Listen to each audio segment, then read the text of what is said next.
नमस्कार दोस्तों, स्वागत है आप सबका मेरे चैनल कथा डिलाइट पर।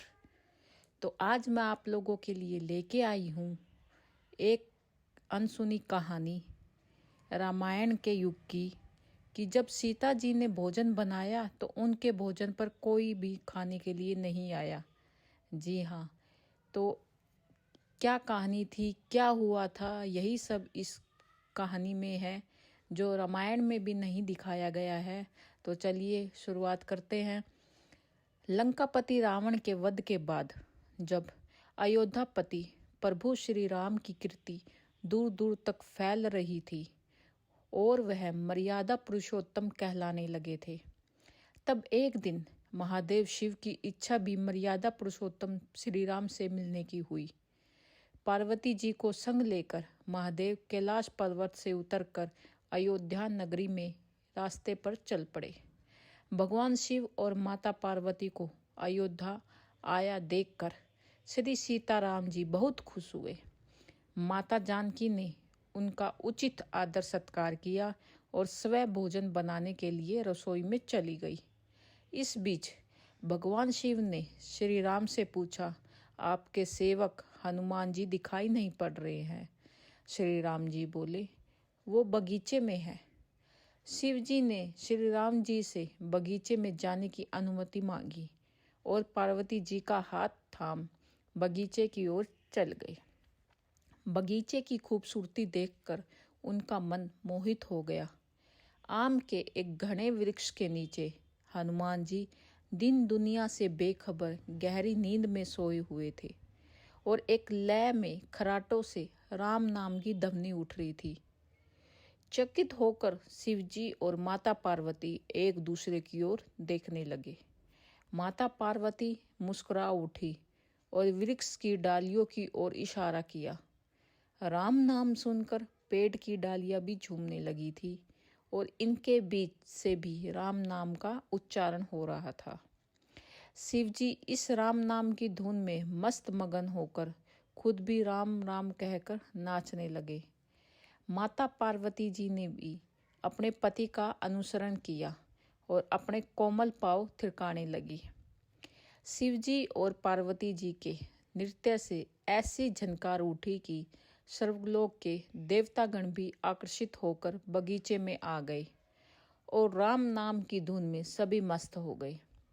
माता जानकी भोजन तैयार करके प्रतीक्षा कर रही थी, परंतु संध्या घिरने लगी लेकिन कोई भी अतिथि नहीं पधारे। तब उन्होंने अपने देवर लक्ष्मण जी को बगीचे में भेजा। लक्ष्मण जी तो स्वयं को ही श्री राम का सेवक मानते थे। अंततः बगीचे में आकर जब उन्होंने धरती पर स्वर्ग का नजारा देखा तो खुद भी राम नाम की धुन में झूम उठे। महल में माता जानकी परेशान हो रही थी कि अभी तक भोजन ग्रहण करने के लिए कोई भी नहीं आया। उन्हें श्री राम जी से कहा, भोजन ठंडा हो रहा है, चलिए हम ही जाकर बगीचे में से सभी को लेकर आए। जब सीताराम जी बगीचे में गए तो वहां राम नाम की धूम मची हुई थी।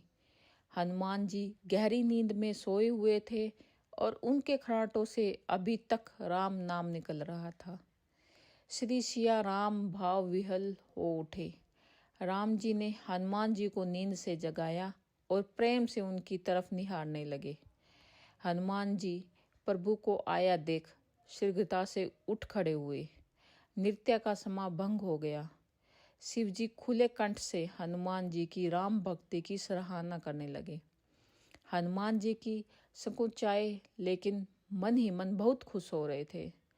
श्री सिया राम ने भोजन ग्रहण करने का आग्रह भगवान शिव से किया। सभी लोग महल में भोजन करने के लिए चल पड़े। माता जानकी भोजन परोसने लगी।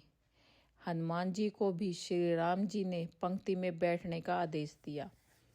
हनुमान जी बैठ तो गए, परंतु आदत ऐसी थी कि राम जी के भोजन करने के उपरांत ही सभी लोग भोजन करते थे। आज श्री राम के आदेश से पहले भोजन करना पड़ रहा था। माता जानकी हनुमान जी को भोजन परोसती जा रही थी, पर हनुमान जी का पेट ही था कि भर ही नहीं रहा था। सीता जी कुछ समय तक तो उन्हें भोजन परोसती रही, फिर समझ गई कि इस तरह तो हनुमान जी का पेट नहीं भरेगा। उन्होंने तुलसी के एक पत्ते पर राम नाम लिखा और भोजन के साथ हनुमान जी को परोस दिया।